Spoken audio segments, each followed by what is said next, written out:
Hello again and welcome back. My name is Matthew and this is Conscious Recovery. The goal of Conscious Recovery is to take every hidden unconscious psychological influence that's keeping you stuck in your addiction, learning to recognize it, shine a little bit of conscious light on it, try to understand it, and then find better ways to respond to it. Through conscious response, we can begin to form new habits that make recovery reflexive, makes it easy. At first, it's a lot of work to notice these things and change them on a day-by-day basis, sometimes many times a day. But after a while, new habits form and things get easy. That's how it worked for me anyways, and I share these things that work for me in the hopes that maybe it'll help you as well. It's that very mechanism of change, that recognize and respond, that is deeply connected with the topic I'm going to start speaking on today, and that's the topic of trauma. Trauma is something that I didn't really learn a whole lot about in my university undergrad degree. I took every psychology class I could get my hands on, but when they did talk about trauma, it was always just kind of a side note. It wasn't until I started working that I really learned a lot about trauma through my employer. I got a job as a behavior consultant, so I help kids in the foster care system who have challenging behaviors, can't seem to get along at school, have trouble making friends, things like that. And we discuss how trauma is impacting them and their behaviors.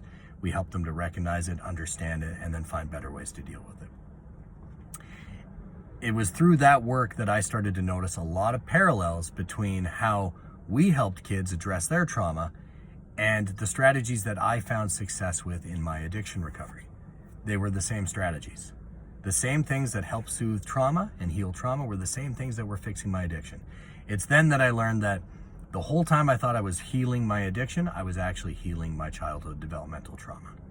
And so I want to talk about the 5 major ways briefly that trauma affects the body and mind. And then in subsequent videos, I'm going to talk about strategies that I use for each and every one. All right. So there's 5 main ways trauma affects the body. The first of which is a dysregulated autonomic nervous system. Now remember System 1 and System 2. System 1 is everything in the body and mind that happens automatically. This is absolutely the autonomic nervous system.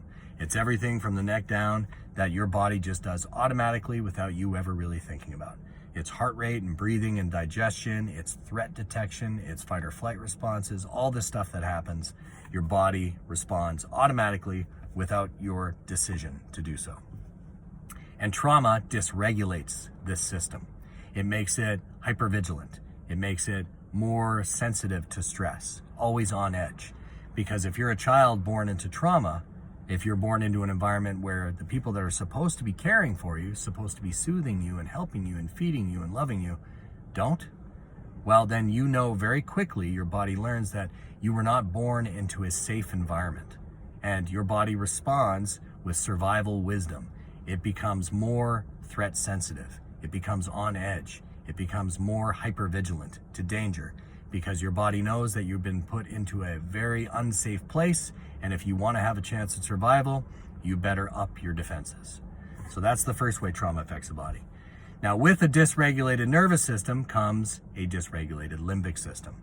The limbic system is your emotional centers in the brain. That's where fight or flight lives. That's where a lot of threat detection stuff lives.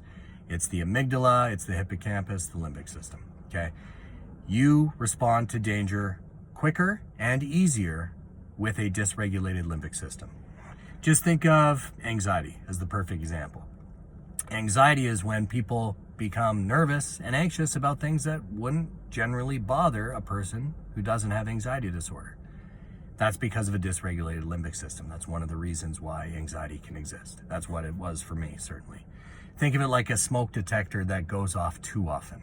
It goes off if you even pick up the box of matches. Your alarm's going off as if there's danger, as if there's a fire. So a dysregulated limbic system will cause you to feel on edge, nervous, emotional, and will trigger fight or flight far more often than it should. The third way that trauma affects the mind, in particular your psychology, is attachment injury. We all have rules of attachment that we learn right from when we're born. Okay, it's this idea of safety and nurturing and caregiving. If you have a nurturing caregiver and they pick you up and they soothe you, you learn that people can be trusted. They can be counted on. You can be soothed when you're upset. People are okay. If you're undergoing trauma or neglect, you learn very quickly that people aren't that safe, not that easy to be trusted. And so you learn that set of rules potentially for the rest of your life. And it has the potential to impact every relationship you form after that. So recognizing how your relationships are affected by trauma can go a long way to helping you fix your relationships today. Okay. Fourth, we have a damaged sense of self. Your identity can be deeply damaged. A lot of people suffer with depression. I did. And even to this day, I still have this nagging sense of not good enough that just lives deep in the core of who I am. This sense of inadequacy, like no matter what I do, it's not good enough.